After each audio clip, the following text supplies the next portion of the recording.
সবাইকে স্বাগত। আশা করি আপনারা সকলে ভালো আছেন। আপনাদের পরীক্ষাটি এমসিকিউ হবে। আপনারা অনেকেই জানেন, আবার অনেকেই জানেন না। আমি বলে রাখি আপনাদের পরীক্ষাটি এমসিকিউ হবে। আজকে একটি এমসিকিউ পরীক্ষার মডেল টেস্ট নিয়ে এসেছি। ইনশাআল্লাহ এই মডেল টেস্ট থেকে 25 থেকে 30 নাম্বার আপনি অনায়াসে কমন পাবেন। শুধু কষ্ট করে একটু সময় নিয়ে সম্পূর্ণ ভিডিওটা দেখেন, আপনি পরীক্ষায় পাস করতে পারবেন। আপনাদের পরীক্ষাটি এমসিকিউ হবে যেমন এখানে রয়েছে সুশিক্ষিত লোকই মাত্র স্বশিক্ষিত উক্তিটি কার। মনে করেন সঠিক উত্তর হচ্ছে প্রমোদ চৌধুরী।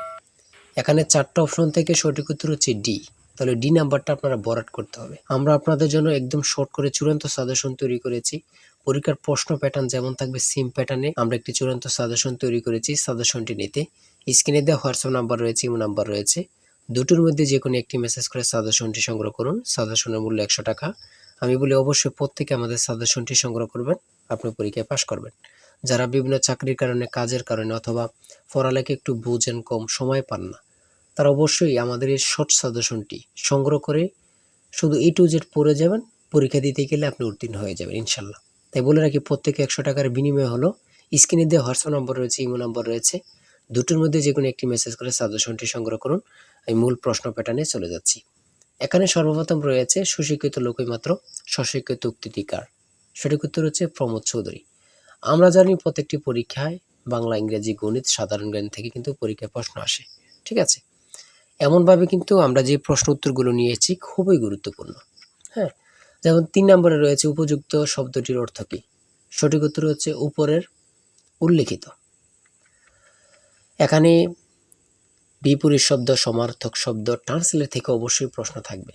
ঠিক আছে, কোন ভাষার শব্দ, ভাষা থেকে একটি প্রশ্ন থাকবে। হ্যাঁ, তাই বলি অবশ্যই আমাদের চ্যানেলটি সাবস্ক্রাইব ও পেজটি ফলো দিয়ে রাখবেন। কেন?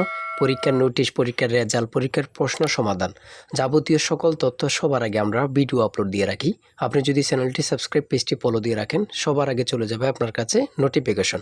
মনে করেন আপনি পরীক্ষা দিয়েছেন, পরীক্ষার প্রশ্ন সমাধান দেখিয়ে দিব, তারপরে রেজাল্টের অপেক্ষা করা লাগবে না, আমাদের চ্যানেলে পেয়ে যাবেন, সকল তথ্য পেয়ে যাবেন এবং কি নতুন নতুন চাকরির তথ্য পেয়ে যাবে। সার্কুলার দেওয়ার সাথে সাথে আমাদের চ্যানেলে আপলোড দেওয়া হবে। আপনি শুধু আমাদের চ্যানেলটি সাবস্ক্রাইব, পেজটি ফলো দিয়ে রাখলে সবার আগে চলে যাবে আপনার কাছে নোটিফিকেশন। তাই অবশ্যই চ্যানেলটি সাবস্ক্রাইব, পেজটি ফলো দিয়ে আমাদের মেম্বার সদস্য হয়ে আমাদের সাথেই থাকবেন। তারপরে রয়েছে অপরিণত অর্থে কাঁচা শব্দের ব্যবহার কোনটি। কাঁচা বয়স। মাথা দেওয়া শব্দটির অর্থ কী? দায়িত্ব গ্রহণ। হ্যাঁ, বুঝতে হবে কিন্তু আমাদের সাজেশনের প্রত্যেকটি প্রশ্নের ব্যাখ্যা ও সমাধান সহ পেয়ে যাবেন। ঠিক আছে, কবিতা শব্দের বহু বচন কোনটি? সঠিক উত্তর হচ্ছে কবিতা গুচ্ছ। সন্ধি বিচ্ছেদ থেকে অবশ্যই একটি প্রশ্ন থাকবেই। ঠিক আছে, অবশ্যই একটি প্রশ্ন থাকবে। শুদ্ধ বানান থেকে অবশ্যই থাকবে। ছন্দনাম থেকে অবশ্যই থাকবে। যেমন 18 নাম্বার রয়েছে বীরবল, কার ছন্দনাম? সেটা হচ্ছে প্রমোদ চৌধুরী। আমার মনে হয় কত পরীক্ষা যে আসছে আল্লাহ ছাড়া কেউ জানে না। ঠিক আছে, অনেক পরীক্ষা আসে এই প্রশ্নগুলো। সমার্থক শব্দ থেকে অবশ্যই থাকবে। ট্রান্সলেট থেকে অবশ্যই থাকবে। হ্যাঁ, প্রিপোজিশন, আর্টিকেল, ভয়েস থেকে থাকে।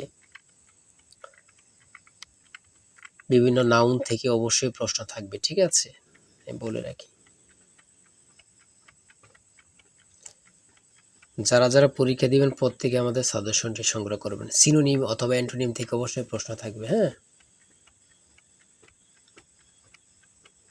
সিনোনিম অথবা অ্যান্টোনিম থেকে প্রশ্ন থাকবেই 100% শিওর, এটা ধরে নিতে পারেন। প্রিপোজিশন থেকে অবশ্যই প্রশ্ন থাকবে।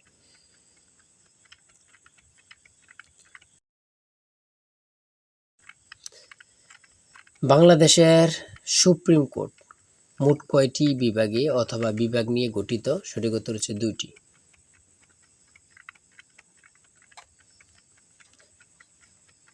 ম্যানগ্রোভ বন কি? সেটা হচ্ছে উপকূলীয় বন। খুবই গুরুত্বপূর্ণ।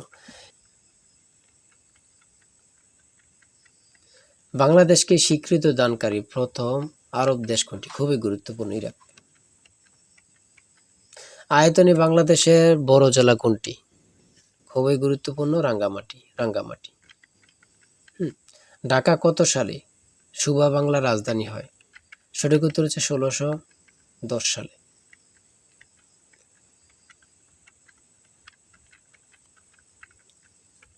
স্বাধীন বাংলাদেশ এ পর্যন্ত কতটি আদমশুমারি অনুষ্ঠিত হয়েছে? বিভিন্ন সদর দপ্তর থেকে একটি প্রশ্ন অবশ্যই থাকবে। বাংলাদেশের সর্বোচ্চ জাতীয় বেসামরিক পদক কোনটি? স্বাধীনতা পদক। ও এখানে আবার থাকতে পারে বাংলাদেশের সর্বোচ্চ জাতীয় পদক কোনটি? স্বাধীনতা পদকই হবে। ঠিক আছে? একটা প্রশ্ন দেখা যাচ্ছে একই প্রশ্ন, কিন্তু এটারে একটু ঘুরিয়ে ফিরিয়ে দেওয়ার কারণে আমরা অনেকেই বুঝতে পারি না। হ্যাঁ? ঘুরিয়ে ফিরিয়ে দিলেই কিন্তু আমরা অনেকেই বুঝতে পারি না। এটি কিন্তু আমাদের একটা বড় সমস্যা। একটি সংখ্যা ২২০ থেকে যত বড়, ৪৯০ থেকে তত ছোট। সংখ্যাটি কত? এই ২টা সংখ্যা যোগ দিয়ে ২ দিয়ে ভাগ দিলে কিন্তু বাইর হয়ে যায়। ২টা সংখ্যা যোগ দিয়ে ২ দিয়ে ভাগ দিবেন, বের হয়ে যাবে। হ্যাঁ? একদম ইজি, যদি বোঝেন ইজি, আর না বুঝলে তো কঠিন হবেই, ঠিক না? যারা প্রথম পরীক্ষা দিবেন তাদের জন্য একটু কঠিন।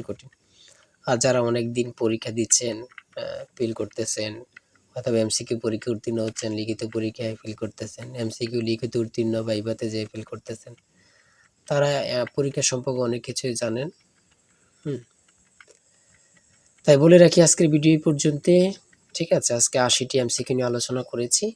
আমাদের আমাদের চ্যানেলে কিন্তু আমাদের পেজে অনেক ভিডিও দেয়া আছে। আপনারা ওখান থেকে দেখে আসতে পারেন। আর এখান থেকে ওখান থেকে না দেখে আমাদের চ্যানেলটি সাবস্ক্রাইব ও পেজটি ফলো দিয়ে রাখেন। ভিডিও আপলোড দেওয়ার সাথে চলে যাবে আপনার কাছে নোটিফিকেশন। আপনি অনেক তথ্য পেয়ে যাবেন। আর আমাদের সাজেশনটি সংগ্রহ করে রাখেন। ইনশাআল্লাহ আপনি পরীক্ষা উত্তীর্ণ হয়ে যাবেন। আমাদের সাজেশনটি নিতে স্ক্রিনে দেওয়া হোয়াটসঅ্যাপ নম্বর রয়েছে। এটা হোয়াটসঅ্যাপ অথবা ইমো নাম্বার যেকোনো একটি মেসেজ করেন। আমাদের সাজেশনটি সংগ্রহ করতে পারবেন। ইনশাআল্লাহ সাজেশনটি পরীক্ষা দিতে গেলেই আপনি উত্তীর্ণ হয়ে যাবেন। সবাই ভালো থাকবেন, সুস্থ থাকবেন। আর আপনার যেকোনো সমস্যা কমেন্টে লিখুন। আল্লাহ হাফেজ।